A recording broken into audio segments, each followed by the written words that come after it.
जय श्री गणेश। नमस्कार। मैं आचार्य संजय द्विवेदी। मेरे समस्त प्रबुद्ध दर्शकों का मेरे चैनल पर हार्दिक स्वागत है।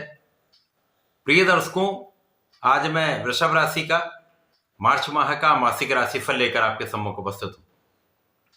मार्च माह में जो ग्रहों की स्थितियां बन रही हैं तथा जो ग्रहों के परिवर्तन होंगे वो इस माह में आपको किस प्रकार का लाभ देने जा रहे हैं। स्वास्थ्य, शिक्षा, ज्ञान का भाव कैसा रहेगा, आपका कर्म क्षेत्र कितना प्रबल होगा, कितने धन की प्राप्ति आप करने जा रहे हैं, पारिवारिक सहयोग कैसा रहेगा, वैवाहिक संबंध तथा प्रेम संबंध का भाव किस प्रकार का रहने वाला है, संतान पक्ष कितना बलवान रहेगा, इस माह में सुखों में कितनी वृद्धि का योग बन रहा है, अथवा कहीं पर कोई समस्या या अवरोध है तो उसका क्या निराकरण है। संपूर्ण विश्लेषण मैं पूर्ण तर्क के साथ करने जा रहा हूं। प्रिय दर्शकों, इस राशिफल को आप अपने लग्न तथा राशि दोनों के अनुसार देख सकते हैं। वृषभ राशि के लिए जो मार्च के प्रारंभिक समय में ग्रहों की स्थितियां होंगी वो इस प्रकार हैं। आपके लिए लग्न में ही गुरुदेव बृहस्पति का गोचर चल रहा है। इसी प्रकार से आपके द्वितीय भाव में मंगल का गोचर होगा। आपके पंचम भाव में केतु होंगे। आपके दसम भाव में शनि के साथ सूर्यदेव का गोचर चल रहा होगा। आपके एकादश भाव में 4 ग्रहों का संयोजन बना हुआ होगा, जहां पर राहु, बुध, शुक्र तथा प्रारंभिक समय में चंद्रमा होंगे। मार्च माह में पहला परिवर्तन सूर्यदेव का है, जब सूर्यदेव दसम भाव से एकादश भाव में 14 मार्च को पहुंच जाएंगे, तथा इस माह का सबसे बड़ा परिवर्तन शनिदेव का है, जब शनिदेव 29 मार्च को राशि परिवर्तन करके 2.5 वर्ष के लिए एकादश भाव में प्रवेश करेंगे, जहां पर 5 ग्रहों का योग बन जाएगा जो अत्यंत विशिष्ट होने वाला है। माह के प्रारंभ से ही वृषभ राशि के जातकों की स्थिति अत्यंत प्रबल रहेगी, क्योंकि गुरुदेव का गोचर आपके लग्न में चल रहा है। ज्ञान, शिक्षा, धैर्य तथा आपको बहुत योग्य बनाने वाले गुरुदेव बृहस्पति जब लग्न में होते हैं तो इन कारक भाव की वृद्धि कर दे, तथा इनकी दृष्टि का प्रभाव भी ऐसा है जब आपके ज्ञान के भाव में विशिष्टता आएगी। इसके साथ ही साथ जब लग्न प्रबल होती है तो यहां पर आपके जो कार्य हैं वो सफल होने लगते हैं। आपके कार्य क्षेत्र में आपको सफलता मिलती है, आपके ज्ञान के क्षेत्र में आपको सफलता मिलती है, आपका स्वास्थ्य अच्छा रहता है, आपका मन अच्छा रहता है। जब सकारात्मकता आती तो आपके जीवन में प्रगति के कई अवसर आपको प्राप्त होने लगते हैं, क्योंकि आप संपूर्ण मनोयोग से अपने क्षेत्र में लगे रहते हैं। इस समय में आपका ज्ञानवर्धन भी होगा, ज्ञान के क्षेत्र में आप सफलता की प्राप्ति करेंगे। शिक्षा से आप पूर्ण लाभ लेने वाले हैं। जो प्रतियोगिता परीक्षा दे रहे हैं उनको परिणाम अच्छा प्राप्त होगा। इस माह में संतान पक्ष भी बलवान रहेगा। संतान सुख आपको प्राप्त होने का पूर्ण योग बन रहा है। अच्छी संतान प्राप्त होने का योग बन रहा है। इस माह में आपका भाग्य संपूर्ण रूप से साथ देगा। अब यहां पर भाग्य का साथ आपको मिल रहा है था, गुरुदेव का प्रभाव आप पर है, तो ज्ञानवान, धैर्यवान और विवेकशील आप रहने वाले। जो ग्रहों की स्थितियां बन रही उसके अनुसार जो जातक सरकारी नौकरी के प्रयास में है, प्रतियोगिता परीक्षा दे रहे हैं, प्रशासनिक सेवाओं की तैयारी कर रहे हैं, उनका ये कार्य सफल हो सकता है। अच्छा योग बन रहा है। इसी प्रकार से इस माह के प्रारंभ से ही मंगल आपके द्वितीय भाव में होंगे। द्वितीय भाव में मंगल का होना साझेदारी से एक अच्छा लाभ दिखा रहा है। धन का कुछ बड़ा लाभ आपको प्राप्त हो सकता है। इस समय में आपकी यात्राओं से अच्छा धन मिल सकता है। विदेश यात्राएं हो सकती हैं। जो जातक विदेश में रहकर कार्य कर रहे हैं उनके लिए एक अच्छा योग है। अन्य लोगों के लिए धन आएगा, धन का अच्छा लाभ आप प्राप्त करें, परंतु कुछ व्यय भी होने वाला है। बिना कारण व्यय से आपको बचना चाहिए। बाकी समय में मंगल का प्रभाव भी आपके ऊर्जा के स्तर को बढ़ाने वाला है, आपके ज्ञान के क्षेत्र को विशिष्टता देने वाला है।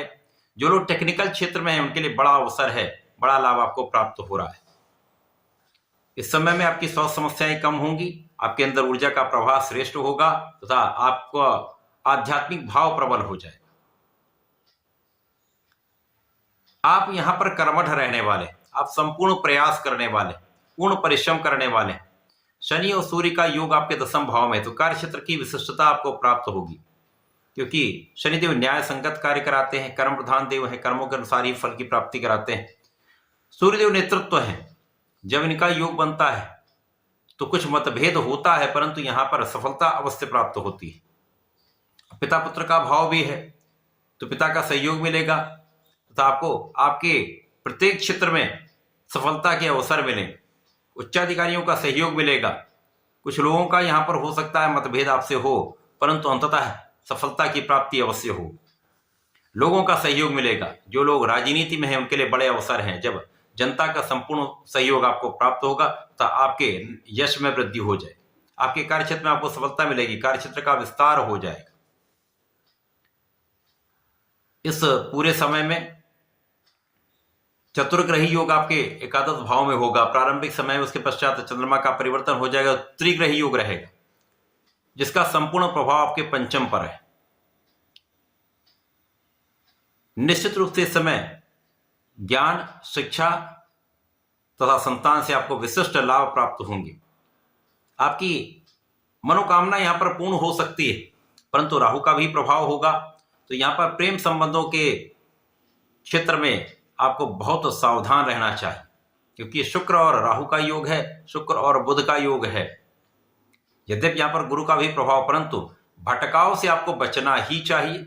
यदि भटकाव से बचेंगे, इन संबंधों से दूर रहेंगे, तो इस समय का संपूर्ण लाभ आप ले पाएंगे, क्योंकि आपका जो पढ़ाई का समय है, आपके करियर को बनाने का जो समय है, वो अत्यंत विशेष है, जहां पर आपको पूर्ण सफलता प्राप्त हो। इसी प्रकार से जीवन साथी के साथ मतभेद हो सकते हैं, साझेदारी में भी कुछ मतभेद हो सकते हैं, परंतु लाभ अवश्य प्राप्त होगा। जीवन साथी के साथ प्रेम संबंध बनाकर रखें, मतभेदों को भुलाकर एक सामंजस्य स्थापित करें। अब जब सूर्यदेव आपके एकादश भाव में पहुंचेंगे तो यहां पर सुखों के स्वामी लाभ भाव में जाएंगे। निश्चित रूप से सुखों की वृद्धि का योग बनेगा, सुखों का लाभ आपको प्राप्त होगा। कुछ सावधानी के साथ आपको आगे बढ़ना चाहिए। आपके सुख साधन बढ़ने का पूर्ण योग बन रहा है, भूमि भवन वाहन से लाभ का योग बन रहा है, परंतु विचार करके ही सारे कार्य करें। अब यहां पर सूर्य बुध का योग बन जाएगा, सूर्य शुक्र का योग बन जाएगा, परंतु राहु का दुष्प्रभाव भी होगा। तो जो भी कार्य करें पूर्ण रूप से विचार करके करें, समझदारी से कार्य करेंगे तो समस्याएं कम से कम होंगी, लाभ आपका बढ़ता जाएगा। इसी प्रकार से जब इस माह का सबसे बड़ा परिवर्तन शनिदेव का है, बीच में मंगल भी मार्गी हो जाएंगे।